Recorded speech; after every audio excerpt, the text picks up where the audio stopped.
Sir, the SPS said that NEA officers are present at the contract signings.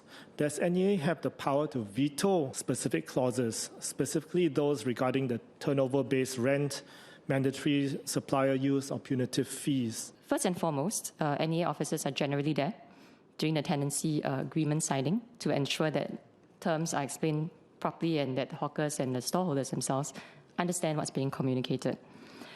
NEA would step in. Number one, I mentioned earlier on when the guidelines that we put out, the few guidelines that we think are no-nos. So we will step in if those are being infringed. And the other points that we may come in is when we believe that some of the conditions might be too one-sided or overly legalistic. Right? So in certain cases, when we see that there may be hidden costs, we would then step in. Certainly, there is space for us to come in to do that.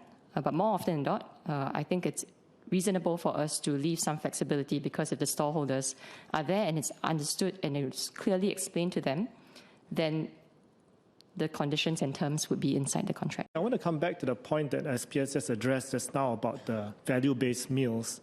The SPS said that the hawkers are not expected to make a loss selling the value meals. And as SPS went on to say that the provision of the value meals is a shared responsibility, and pointed out the government already heavily subsidizes the construction and running of the hawker centres. However, given that hawkers are often low-income earners, why should individual hawkers have to bear any of the cost of a social program like the provision of a value meal? Shouldn't the cost of this be socialized? I suppose my question back is, what is the cost that the member is referring to? Because over here we're saying that value meal items, it should be a price point, and then the hawkers themselves would sell a meal that's at that price point within a suite of food options that could be at different prices.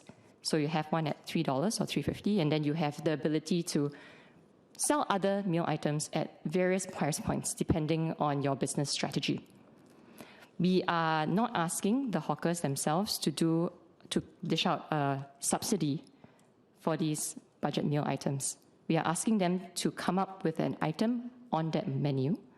And so the costs in this case is, it's not as direct as the member has said in terms of us forcing the hawker to provide a certain subsidy upfront.